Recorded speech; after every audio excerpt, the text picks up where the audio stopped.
아모스서 어제 이어서 8장 4절부터 같이 봅니다. 아모스 8장 4절부터 9장 6절까지 함께 보십니다. 8장 4절부터 9장 6절까지 제 성경책으로 1282면이네요. 1282면 아모스 8장 4절부터 찾으셨나요?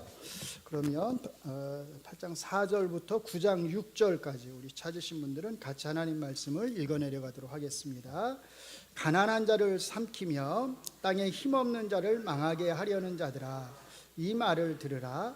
너희가 이르기를 월삭이 언제 지나서 우리가 곡식을 팔며 안식일이 언제 지나서 우리가 밀을 내게 할꼬.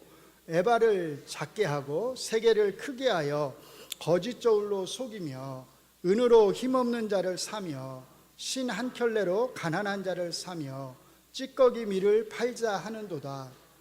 여호와께서 야곱의 영광을 두고 맹세하시되 내가 그들의 모든 행위를 절대로 잊지 아니하리라 하셨나니, 이로 말미암아 땅이 떨지 않겠으며 그 가운데 모든 주민이 애통하지 않겠느냐. 온 땅이 강에 넘침같이 솟아오르고 애국강같이 뛰놀다가 낮아지리라. 주 여호와의 말씀이니라. 그날에 내가 해를 대낮에 지게 하여 백주의 땅을 캄캄하게 하며 너희 절기를 애통으로 너희 모든 노래를 애곡으로 변하게 하며 모든 사람에게 굵은 배로 허리를 동이게 하며 대머리가 되게 하며 독자의 죽음으로 말미암아 애통하듯 하게 하며 결국은 곤고한 날과 같게 하리라. 주 여호와의 말씀이니라. 보라, 날이 이를지라 내가 기근을 땅에 보내리니 양식이 없어 주림이 아니며 물이 없어 가람이 아니요 여호와의 말씀을 듣지 못한 기갈이라. 사람이 이 바다에서 저 바다까지 북쪽에서 동쪽까지 비틀거리며 여호와의 말씀을 구하려고 돌아다녀도 얻지 못하리니 그날에 아름다운 처녀와 젊은 남자가 다 갈하여 쓰러지리라. 사마리아의 죄된 우상을 두고 맹세하여 이르기를 다나 내 신들이 살아있음을 두고 맹세하노라 하거나 브엘세바가 위하는 것이 살아있음을 두고 맹세하노라 하는 사람은 엎드러지고 다시 일어나지 못하리라. 내가 보니 주께서 제단 곁에 서서 이르시되 기둥 머리를 쳐서 문 지방이 움직이게 하며 그것으로 부서져서 무리의 머리에 떨어지게 하라. 내가 그 남은 자를 칼로 죽이리니 그 중에서 한 사람도 도망하지 못하며 그 중에서 한 사람도 피하지 못하리라. 그들이 파고 스올로 들어갈지라도 내 손이 거기에서 붙잡아 낼 것이요 하늘로 올라갈지라도 내가 거기에서 붙잡아 내릴 것이며 갈멜산 꼭대기에 숨을지라도 내가 거기에서 찾아낼 것이요 내 눈을 피하여 바다 밑에 숨을지라도 내가 거기에서 뱀을 명령하여 물게 할 것이요 그 원수 앞에 사로잡혀 갈지라도 내가 거기에서 칼을 명령하여 죽이게 할 것이라. 내가 그들에게 주목하여 화를 내리고 복을 내리지 아니하리라 하시니라.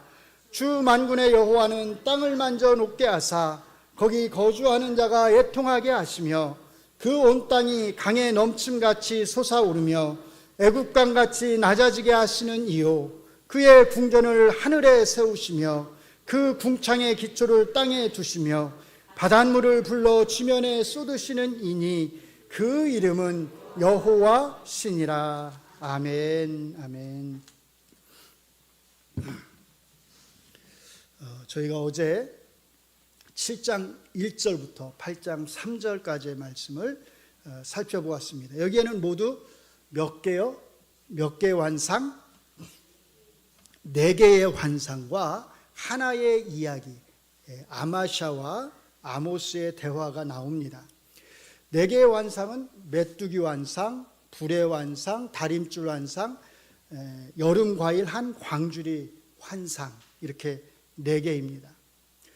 이 4개 중에서 앞에 2개, 그러니까 메뚜기 환상과 불의 환상은 어떻게 되는 거예요? 아모스 선지자의 중재로 인해서, 중보 기도로 인해서 이루어지지 않은 심판에 대한 환상입니다. 이것은 하나님이 이 이스라엘 백성, 특별히 북이스라엘 백성들을 향해서 얼마나 오래 참으셨는지를, 얼마나 인내하셨는지를, 그들을 용서하시기를 기뻐하셨는지를 잘 보여주는 것입니다. 자, 그러나 이제 그 다음에 나오는 나머지 두 개의 환상, 다림줄 환상과 여름 과일 한 광주리 환상, 이 두 개의 환상은 그런 하나님의 오래 참으심과 인내에도 불구하고 끝끝내 돌아오지 않는 이 북이스라엘 백성을 향하신 하나님의 심판의 확실성, 확실함을 강조해서 보여주고 있습니다. 세 번째 환상인 다림줄 환상은 북이스라엘 백성의 삶이 하나님의 뭐예요? 기준에, 그 다림추에, 그 기준에 하나님이 요구하시는 그 삶에 미치지 못한다고 하는 것, 맞지 않다고 하는 것, 기울어져 있다고 하는 것. 그래서 하나님이 북이스라엘을 무너뜨릴 수밖에 없다고 하는 것을 우리에게 보여주는 환상입니다. 반면에 네 번째 환상인 이 여름 과일 한 광주리 환상은 하나님이 거기서 설명하시는 대로 북이스라엘의 뭐가요? 끝이 이르렀다라고 하는 것을 강조해서 설명해 주는 환상입니다. 자, 그래서 이 여름과일 한 광주리 환상에는 워드플레이, 말장난이 있다고 그랬어요. 뭐하고 뭐 사이에요? 여름과일과 하나님이 말씀하신 그 끝이라고 하는 이 표현, 여름과일과 끝이라고 하는 이 두 개의 단어가 발음이 비슷하고 그 글자의 모양이 비슷하다고 그랬잖아요. 뭐만 기억하시면 되냐면 여름 과일이 나타나는 게 뭐예요?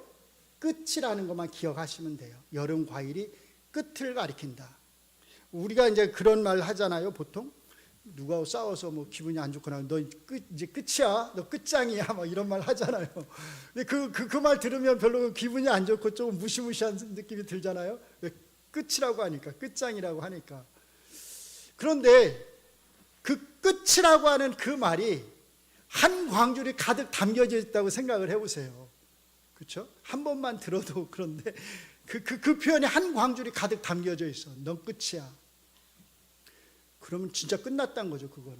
그렇죠? 그만 무시무시하다는 거죠. 바로 그 뜻입니다. 자, 이것을 잘 표현해 주는 것이 하나님이 세 번째 환상과 네 번째 환상에서 반복적으로 하신 말씀.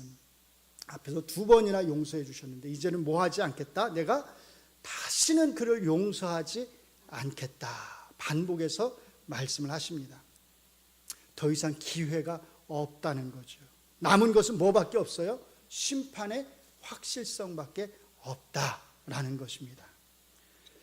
자, 이 세 번째와 네 번째 환상 사이에 베델의 제사장인 아마샤가 아모스 선지자를 일종의 반역죄로 여로보암 2세에게 고발하는 내용, 그리고 아모스 선지자에게 고향 땅으로, 남유다 땅으로 빨리 도망가라고 하는, 그렇지 않으면 죽을 수 있다고 하는 그 협박하는 내용이 나옵니다.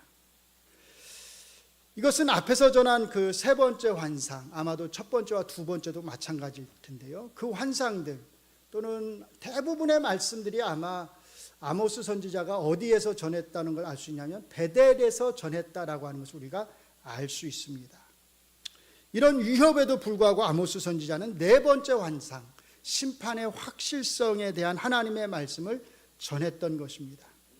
이제 오늘 저희가 읽은 말씀으로 이제 다시 오시면 오늘 말씀은 크게 두 가지 내용을 담고 있습니다. 표를 한번 같이 보시죠. 저희가 9장 6절까지 읽었는데 8장 4절부터 14절까지는 상인들에 대한 고발과 심판의 말씀을 담고 있고요. 9장 1절부터 6절까지는 다섯 번째 마지막 환상이 나타납니다. 앞에 네 개하고는 조금 이제 다른데 성격이, 우리가 이제 읽지 않은 건데 9장 7절부터 마지막 15절까지는 지금까지는 심판의 말씀들이 주를 이루었다면 대부분의 이제 선지서들이 그렇듯이 끝날 때에는 회복에 대한 말씀들이 나오잖아요. 다윗 장막, 다윗 왕가의 회복에 대한 말씀이 나옵니다. 이 세 번째 것은 저희가 이제 다루지 못할 거예요. 다음번에 기회가 있을 때 이건 다루도록 하고, 오늘은 저 빨간색으로 되어 있는 우리가 읽은 부분만 두 가지만 다루어 보도록 하겠습니다. 먼저 오늘 저희가 읽은 말씀이 어떤 내용을 담고 있는지 간단히 살펴보겠습니다. 먼저 4절부터 16절까지는 장사를 하는 사람들의 불법적인 행위에 대해서 고발을 하고 거기에 대한 심판의 말씀을 하십니다. 사실 앞에서도 아모스 선지자는 북이스라엘 사람들의 그 잘못된 죄악된 행위들에 대해서 고발을 한 적이 있어요. 그런데 그걸 잘 살펴보시면 그 대상이 약간 다르다라고 하는 것을 우리가 알 수 있습니다. 정리하면 이렇게 정리해 볼 수 있어요. 4장 1절은 누구를 대상으로 한 고발이냐면 부유층 여자들을 대상으로 한 고발입니다. 4장 1절의 말씀을 같이 한번 읽어보겠습니다. 4장 1절, 네, 시작. 사마리아의 산에 있는 바산의 암소들아, 이 말을 들으라. 너희는 힘없는 자를 학대하며 가난한 자를 압제하며 가장에게 이르기를 술을 가져다가 우리로 마시게 하라 하는도다. 부유층 여자들을 바산의 살찐 암소들에 비유하는 것입니다. 소가 가장 잘 자라던 곳이 바산이었거든요. 부유층 여자들이 얼마나 방탕한 생활을 했는지 자기 남편들에게 술을 가져다 달라고 하면서 힘없는 자들을 학대하고 가난한 자들을 압제했다고 이렇게 고발을 하는 것입니다. 그 다음에 이제 두 번째로는 다시 한번 올려주세요. 6장 1절부터 7절까지 앞에 거요. 네. 이거는 이제 어제 저희가 보았던 거죠. 여기는 첫째 가는 지도자들, 우리말로 머리로 아마 첫째 가는이 되어 있을 텐데 첫째 가는 지도자들에 대한 고발이 나옵니다. 이들이 얼마나 호화로운 생활을 했는지, 온몸에 값진 기름들을 바르면서 얼마나 사치스러운 생활을 하면서 악한 행동들을 했는지가 설명이 되고 있어요. 그 다음에 이제 마지막 세 번째로 오늘 저희가 읽은 본문입니다. 8장 4절부터 6절까지는 상인들이 어떻게 악한 행위들을 했는지 장사하는 사람들이 우리에게 보여줍니다. 자, 그 고발의 핵심 내용, 죄목은 뭐냐면 가난한 자를 삼키며 땅에 힘없는 자를 망하게 하려는 자들아, 이렇게 부릅니다. 그 다음에 이제 이들의 구체적인 범죄 행위들이 나옵니다. 첫째로 5절을 보시면 뭐라고 말하냐면 월삭이 언제 지나서 우리가 곡식을 팔며 안식일이 언제 지나서 우리가 밀을 내게 할꼬. 이 사람들이 한 말, 그 말을 그대로 이제 옮겨다 적은 거예요. 이게 무슨 뜻이겠어요? 월삭이 언제 지나서 우리가 곡식을 팔며 안식일이 언제 지나서 우리가 밀을 내게 할꼬. 월삭 예배를 하나님 앞에 모여서 드리면서 머릿속에는 뭐가 있는 거예요? 아, 이 예배가 언제 끝나지? 이거 빨리 끝나가지고 가서 장사해야 되는데, 안식일 날 하나님 앞에 모여서 예배를 드리면서 머릿속으로 뭐 생각하는 거예요? 장사 생각을 하는 거예요. 돈 벌 생각을.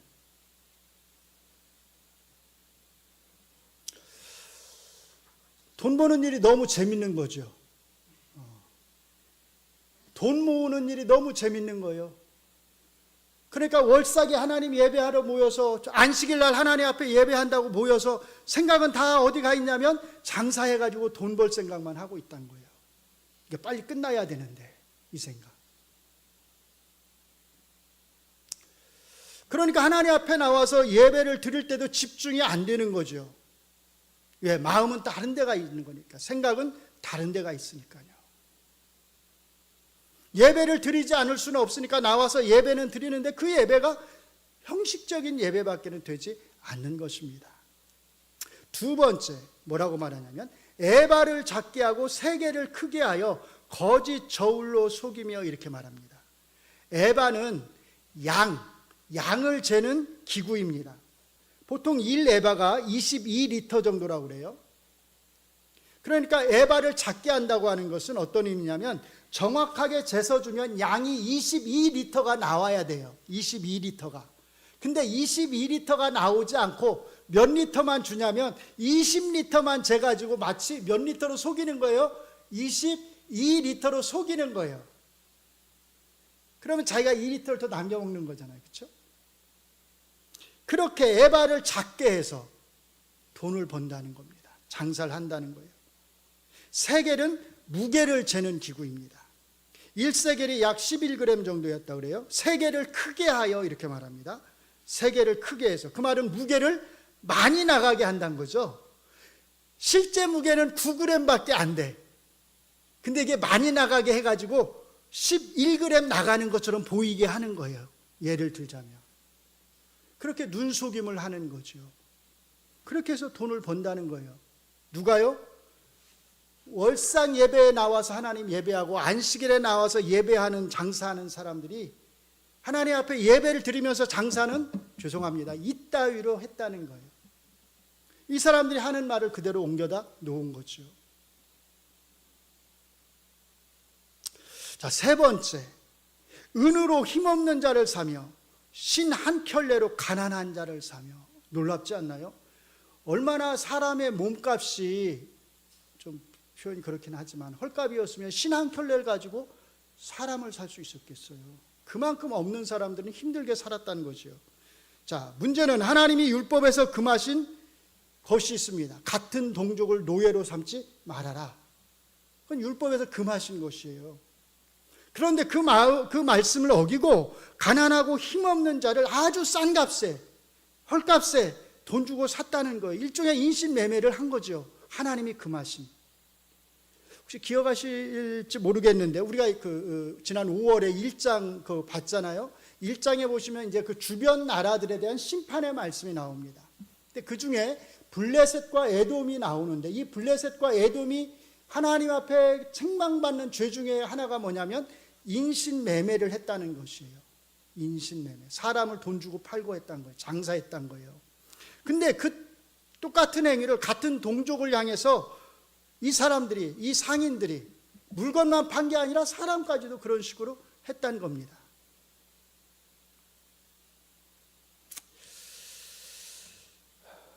돈을 위해서라면 물불을 가리지 않은 거죠.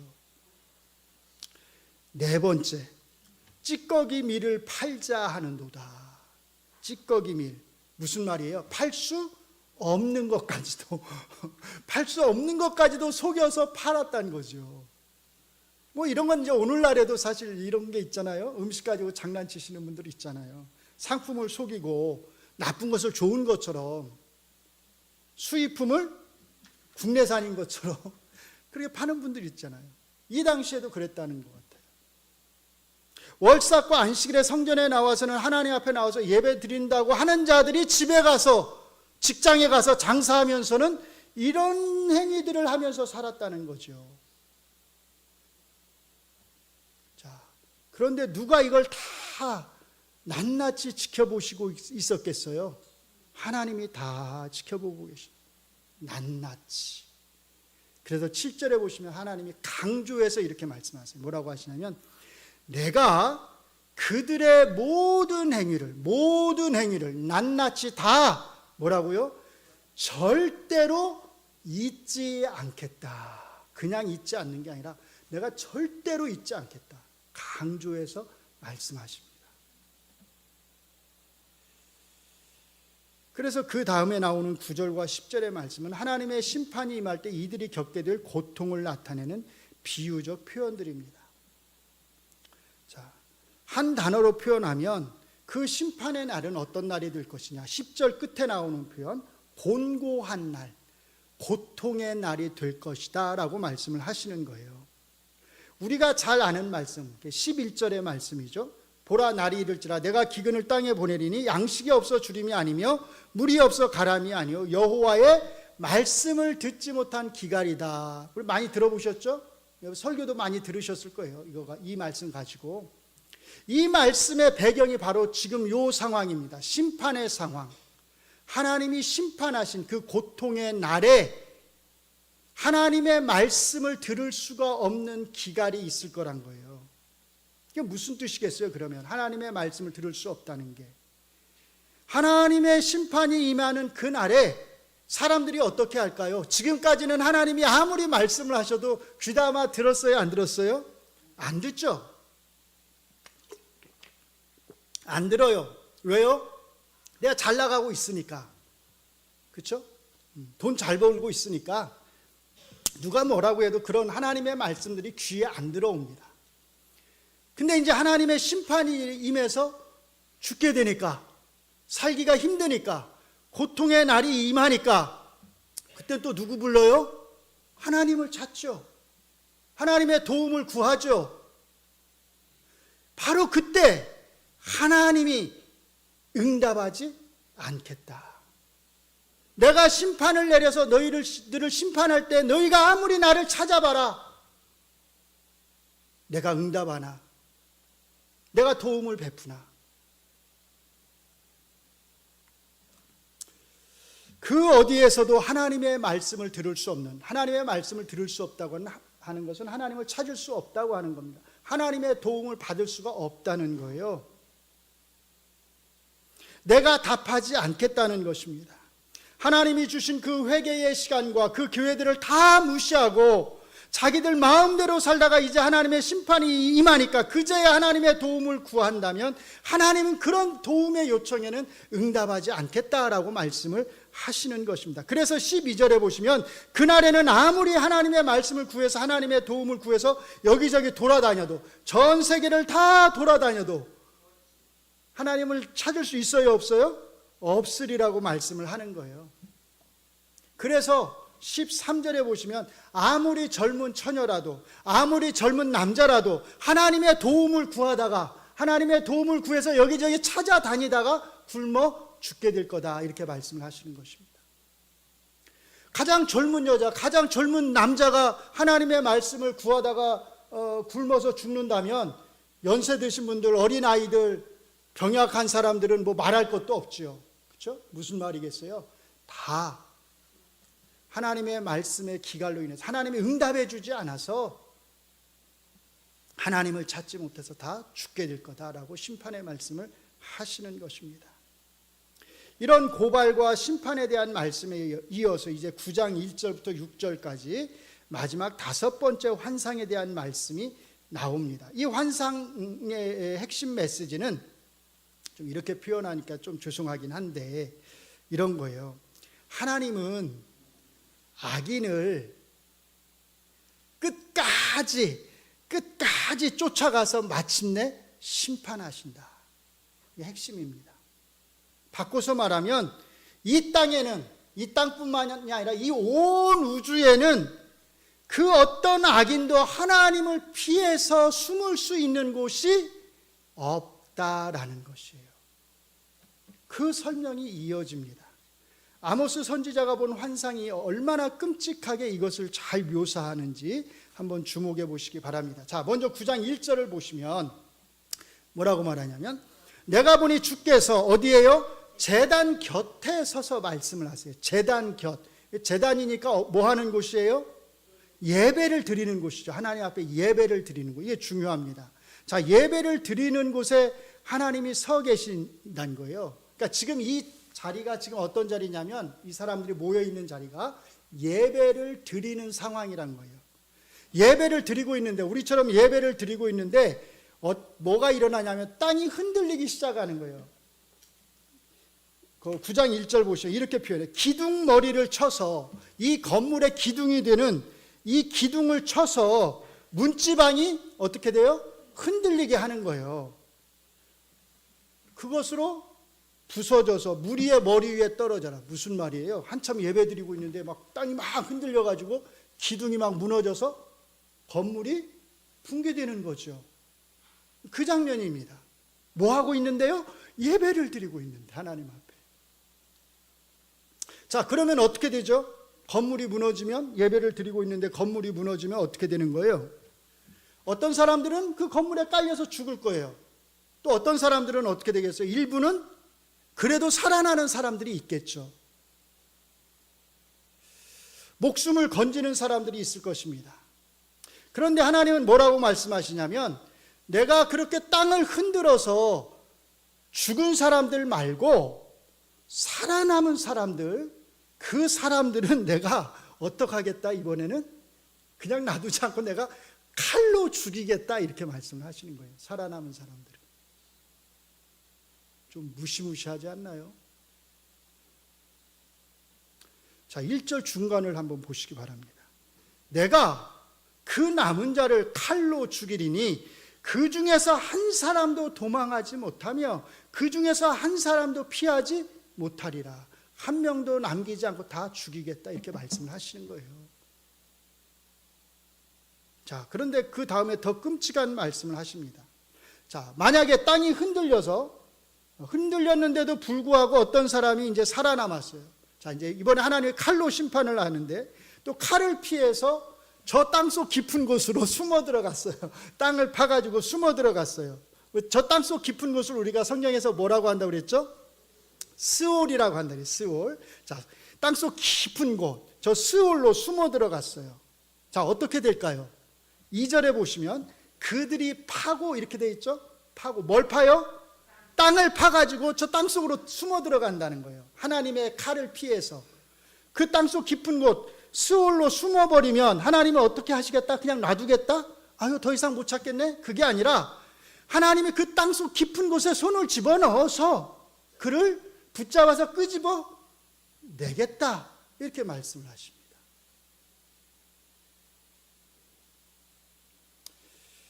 그러니까 하나님의 칼을 피해서 땅속 깊은 수월로 숨어도 소용이 없는 거예요.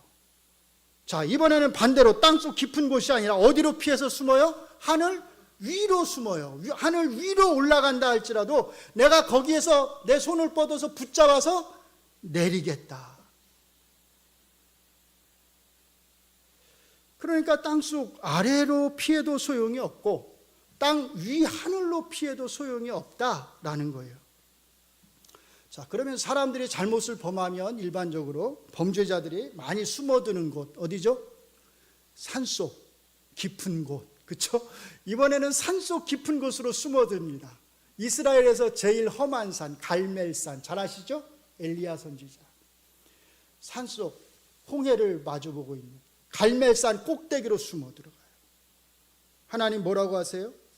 갈멜산 꼭대기로 숨을지라도 내가 거기에서 그를 찾아낼 것이요. 꼭꼭 숨어봐라, 내가 못 찾아내나. 그런 말씀이에요. 내가 다 찾아내겠다. 그러니까 가장 깊은 산 속에 꼭꼭 숨어도 하나님의 눈, 하나님의 손길을 피할 수가 없습니다. 하나님의 심판을 피할 수가 없습니다. 산속으로 피해도 소용이 없다면 이번엔 바다로 피하면 어떨까요? 바닷속 깊은 곳으로. 뭐라고 말씀하시죠? 바다 밑에 숨을지라도 내가 거기에서 누구에게요? 뱀에게 명령을 해서 물게 할 것이요. 리워 야단 성경에 나옵니다. 끝까지 내가 추적해서 죽이겠다. 죄송합니다. 근데 이게 다가 아닙니다. 4절에 보시면 또 이렇게 말씀해요. 그 원수 앞에 사로잡혀 갈지라도 내가 거기에서 칼을 명령하여 죽이게 할 것이라. 아이고, 야 원수 빨리 와가지고 나 좀 잡아가봐. 이렇게 나 좀 잡아가줘. 뭐 우리 경찰들한테 불리하면 잡아가 달라고 하잖아요. 나 좀 잡아가줘 해가지고 원수가 이제 날 잡았으니까 이제 살겠네. 내가 원수에게 잡혀서 포로로 끌려가면 이제 살 수 있겠다 하더라도 하나님이 어떻게 하시겠다? 내가 너 거기까지, 너 포로로 끌려가는 데까지 내가 쫓아가서 거기서 칼로 내가 죽게 하겠다. 이렇게 말씀을 하시는 것입니다. 어때요? 너무 좀 끔찍하죠? 야, 성경에 너무 좀 심한 거 아니야? 뭐 이런 생각이 들 정도로 사실 이 표현을 잘 살펴보시면 지금 굉장히 끔찍한 말씀을, 엄청난 무서운 말씀을 하나님이 하시는 것입니다. 그런데 여기서 우리가 한 가지 주목해야 될 게 있어요. 이 심판이 시작된 곳 어디라고 그랬죠? 제단에서부터, 예배를 드리는 데서부터 이 심판이 시작되었습니다. 하나님을 예배하는 곳, 바로 그 제단에서부터 하나님의 심판이 시작되었다고 하는 것은 하나님이 그 제단에서 드리는 예배를 기뻐하지 않으셨다는 거죠. 하나님이 그 제단에서 사람들이 모여서 드리는 그 예배를 너무나 가증하게 여기셨다는 뜻입니다. 그리고 이 제단에서의 심판을 피해서 땅속 깊은 곳으로, 하늘로, 가장 높은 산 꼭대기로, 아니면 바다 깊은 곳으로, 아니면 원수에게로 피한다 하더라도 하나님은 거기까지 어디든 다 쫓아가셔서 그를 끝내 심판하시겠다고 하십니다. 그러니까 우리가 이 메시지를 잘 기억해야 합니다. 다른 것도 아니고 제단에서부터 심판이 시작된다고 하는 것은 하나님의 뜻에 맞지 않는 예배를 하나님 앞에 드린다고 하는 것이 얼마나 하나님이 보시기에는, 하나님이 그 예배를 보시기에는 가증한 일인지, 얼마나 용납될 수 없는 일인지를 우리에게 보여주는 거죠. 여기 아주 재미있는 대비가 하나 있습니다. 자, 이 말씀을 8장 11절과 아까 우리가 보았던 12절 말씀하고 한번 비교해 보시기 바랍니다. 8장 11절과 12절 말씀에서는 누가 누구를 막 찾아다녔죠? 누가 누구를 찾아다녀요? 고통을 당하는 사람들이, 그렇죠? 하나님의 심판을 받는 사람들이 도움을 구하기 위해서 하나님을 막 찾아다닙니다. 온 세상을 다 뒤져서요. 찾을 수 있어요, 없어요? 찾을 수 없었습니다. 그런데 저희가 방금 본 그 심판의 말씀에서는 하나님이 악인들을 찾아서 끝까지 세상 어디에 숨어 있든지 다 찾아내십니다. 어떻게 보면 정반대의 상황이죠. 이렇게 서로 상반되는 두 가지 이미지를 통해서 아모스 선지자는 하나님의 도움을 받지 못하는, 하나님 앞에서 악을 행함으로 말미암아서 하나님의 도움을 받지 못하는 인간의 비참함이 얼마나 큰지를 우리에게 보여주는 것입니다. 반면에 하나님 앞에서 악을 행한 인간에 대해서는 하나님이 그냥 넘어가시지 않고 끝까지 그를 찾으셔서 그 책임을 물으신다라고 하는 것을 보여주는 것입니다. 그래서 아까 하나님이 분명히 말씀하셨잖아요. 뭐라고 하셨어요? 내가 그들의 모든 행위를 절대로 잊지 않겠다. 여기까지가 아모스 선지자가 우리에게 전해준 말씀입니다. 오늘 저희가 여기까지 읽었어요. 자, 이 말씀을 가지고 간단하게 세 가지만 적용을 해서 설명을 드리도록 하겠습니다. 첫째로, 아모스서의 주제가 되는 한 구절을 찾으라고 한다면 우리는 우리가 잘 아는 말씀 5장 24절의 말씀, 오직 정의를 물같이 공의를 마르지 않는 강같이 흐르게 할지어다. 이 말씀이 아모스서의 주제 말씀이라고 할 수 있습니다. 옛날에 제가 어렸을 때 저희 집 앞에, 조금 앞에 가면 강이 있었어요. 그때 제가 어렸을 때니까 늘 그 강에는 강물이 진짜 넘쳐났습니다. 그런데 어느 순간부터 시골에 내려가도 강에 강물이 별로 없는 거예요. 그런 거 많이 느끼시죠? 특별히 강원도 쪽에 가니까 정말 시내도 그렇고 강도 그렇고 물들이 그렇게 없더라고요. 제가 서너 달 전에 어느 시골에 좀 갔는데 그 전날 비가 와서 그런지는 모르겠는데 강에 그 강물이 굉장히 많더라고요. 강물이 넘치는 거예요. 근데 그때 처음으로 제가 어떤 생각을 했냐면, 강에 이렇게 강물이 넘치는 게 참 아름답다는 생각을 했어요. 참 아름답다. 그 강물이 흐르는 걸 보면서. 잘 아시듯이 이스라엘에서는 우기에만 주로 비가 옵니다. 그래서 우기에만 강에 물이 가득 차겠죠. 나머지는 대개 말라 있을 것입니다. 하나님은 우기든 아니든 강에는 뭐가 항상 차고 넘쳐 흘러야 된다? 강물이 차고 흘러 넘쳐야 된다라고 말씀을 하시는 것입니다. 하나님의 백성의 삶에는 언제나 항상 뭐가 있어야 된다? 정의와 공의가 있어야 된다. 그게 뭐겠어요? 하나님의 말씀에 맞는 그런 실천적인 삶의 행위들이 있어야 한다고 말씀을 하시는 것입니다. 그것은 하나님의 백성들의 삶이 힘들든 힘들지 않든 항상 있어야 하는 것입니다. 하나님의 백성들의 삶이 힘들다고 해서 내가 좀 너무 사는 게 요즘 힘든데, 그렇게 내가 사는 게 힘들다고 해서 하나님의 그 공의와 정의를 내가 무시하면서 살 수가 없다는 거예요. 그것을 내가 면제받으면서 살 수가 없다는 것입니다. 하나님의 백성으로서의 내 삶이 여유가 있고 풍요롭고 아주 풍족하다고 해서 하나님이 내게 요구하시는 그 공의와 정의의 삶, 실천적인 삶을 내가 무시할 수가 없다는 것입니다. 하나님의 백성은 그가 넉넉한 삶을 살든 아니면 가난한 삶을 살든 어떤 삶의 환경 속에서도 언제나 하나님의 말씀의 잣대, 다림줄에 맞는 삶을 살아야 한다는 것입니다.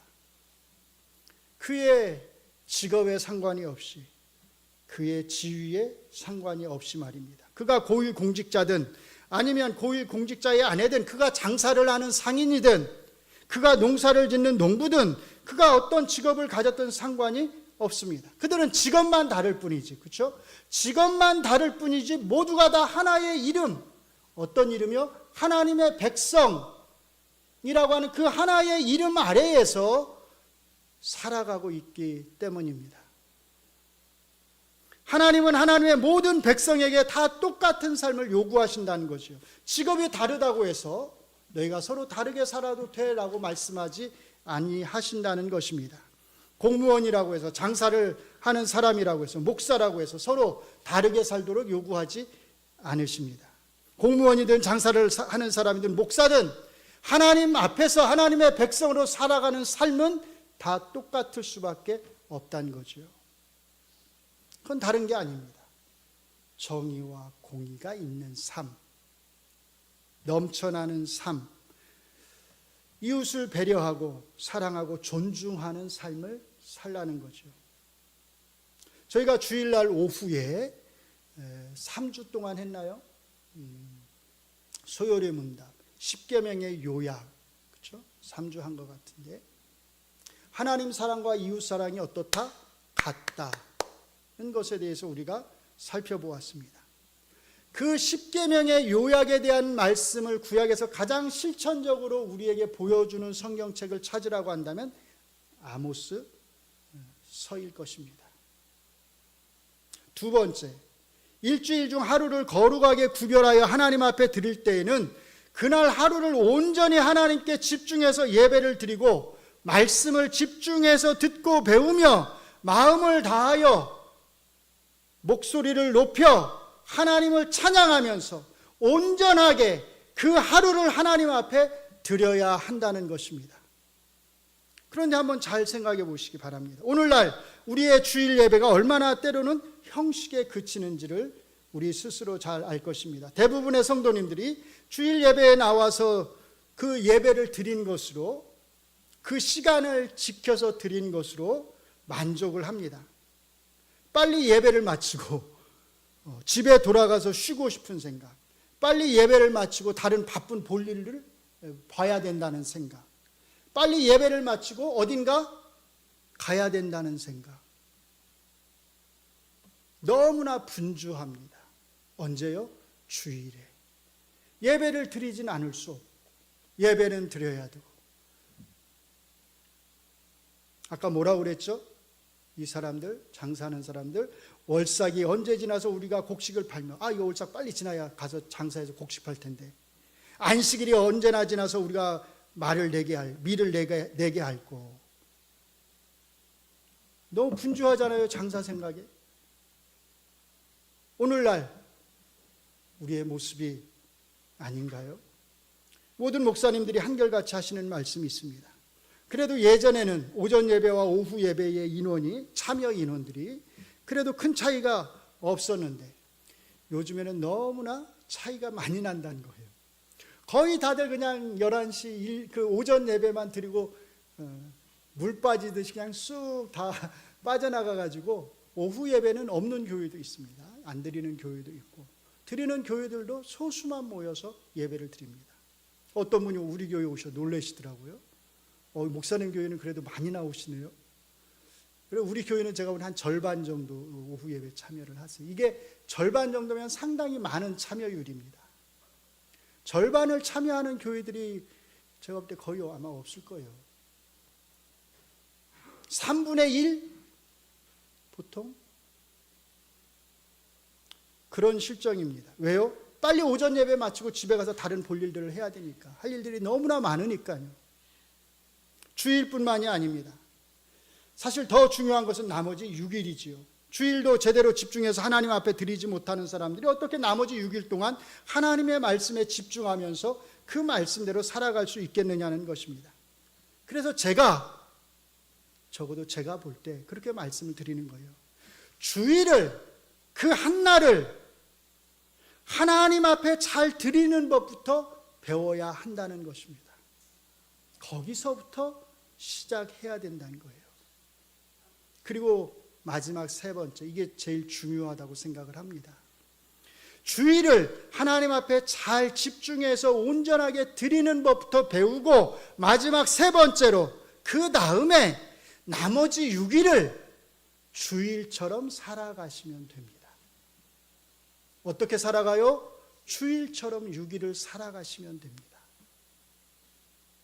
그러면 어떻게 될까요? 매일매일이 뭐가 되는 거예요? 주일이 되는 거죠.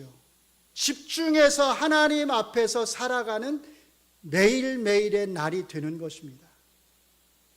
그 사람은 매일매일을 집중해서 하나님 앞에 예배를 드리듯이 그렇게 살아가게 될 것입니다. 우리가 주일날에는 그래도 하나님 앞에서 좀 더 바르게 생각을 하려고 애를 쓰잖아요. 좀 더 몸가짐도 바르게 하려고 애를 쓰잖아요. 그래도 하나님 앞에 나와서 우리가 예배를 드릴 때는 내가 지금 누구 앞에 있다? 하나님 앞에 있다라고 하는 그런 코람데오의 의식을 가지고서 우리가 예배를 드리잖아요.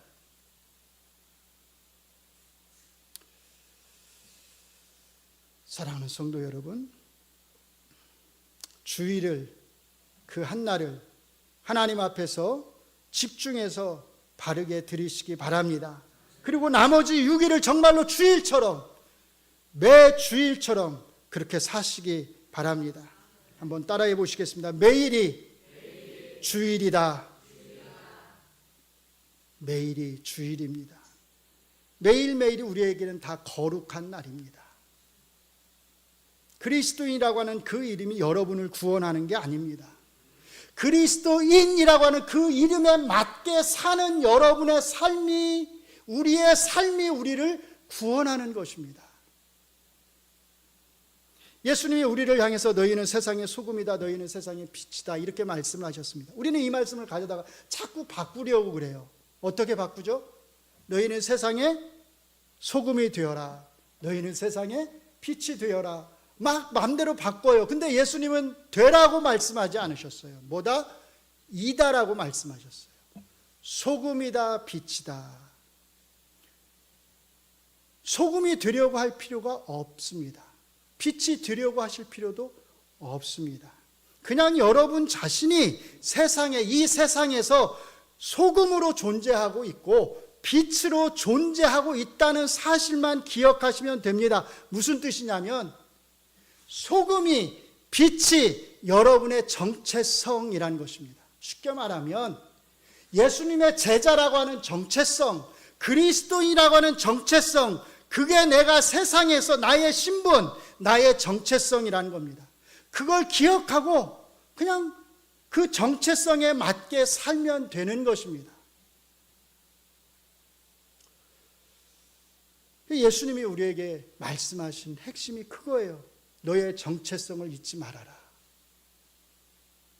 뭘 되라고 요구하시는 게 아닙니다. 너의 정체성에 맞게만 살아라. 그럼 돼.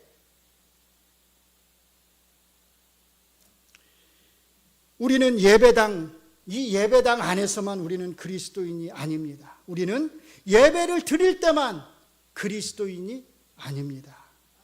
우리는 어디에 있든지, 우리가 무엇을 하든지, 어디에서요? 이 세상에서 소금이고 빛이고 그리스도인이라고 하는 정체성을 가지고 있습니다.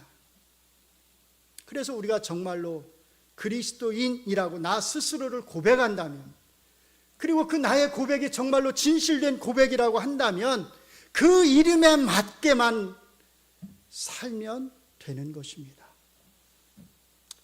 우리 모두, 저와 여러분, 그리스도인이라고 하는 그 이름에 맞게만, 우리의 정체성에 맞게만 살아갈 수 있기를 주의 이름으로 축원합니다. 우리 오늘 말씀을 기억하면서 함께 잠시 기도하겠습니다.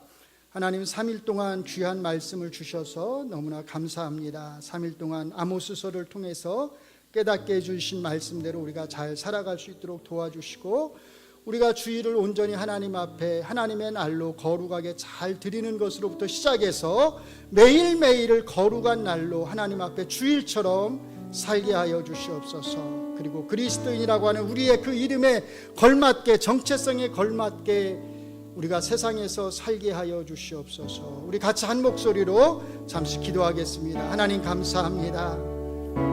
3일 동안 하나님 귀한 말씀으로 우리에게 은혜를 주시고 하나님 깨우침을 주셔서 하나님 감사합니다. 우리의 부족함에도 불구하고 하나님께서 우리에게 베풀어 주신 은혜가 너무나 크고 놀라운 것임을 하나님 고백합니다.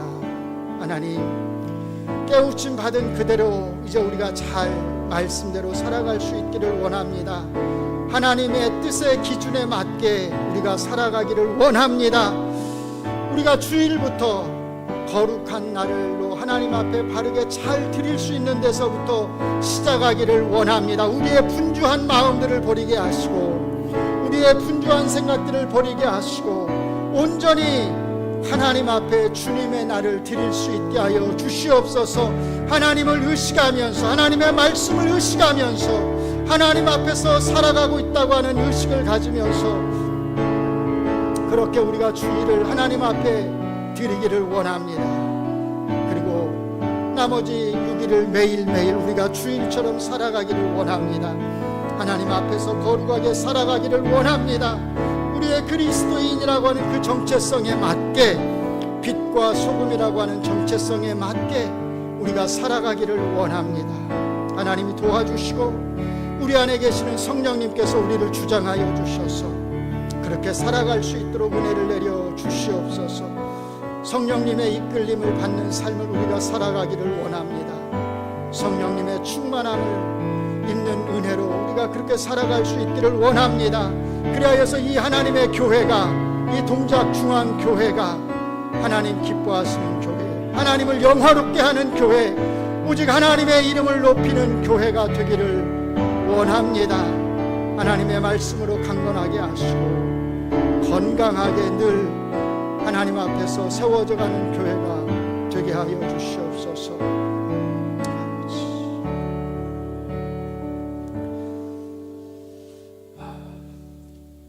하나님, 감사합니다. 부족한 저희들을 부르셔서 하나님께서 3일 동안 또 귀한 하나님의 말씀으로, 특별히 아모스 선지자의 그 귀한 말씀으로 우리에게 말씀하여 주시니 하나님 감사합니다. 하나님께서 3일 동안 깨닫게 해주신 이 말씀들을 우리의 마음에 잘 간직하게 하시고 우리의 정신에 오래도록 잘 기억하게 하여 주셔서 우리가 이 말씀대로 깨달은 대로 실천하며 잘 살아갈 수 있도록 하나님 은혜를 내려 주시옵소서.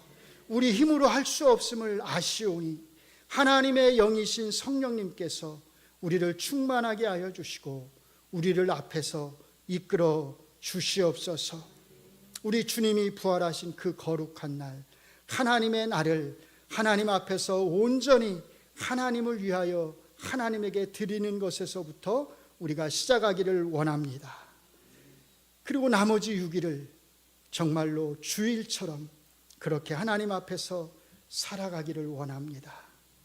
그리스도인의 정체성에 맞게, 빛과 소금의 정체성에 맞게 그렇게 살아가기를 원합니다.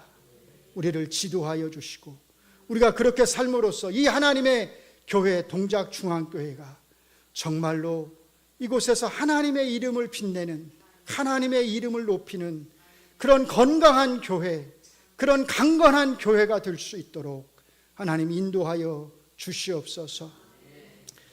이제는 우리 구주 예수 그리스도의 은혜와 하나님 아버지의 극진하신 사랑하심과 성령 하나님의 위로교통 충만하심이 우리에게 주신 이름, 하나님의 백성과 그리스도인이라고 하는 그 이름에 맞게 바르고 정직한 삶을 서로를 살피고 배려하는 삶을 살아가기 원하는 모든 성도에게, 그리고 이 동작중앙교회 위에 지금부터 영원토록 함께 하시기를 축원하옵나이다. 아멘.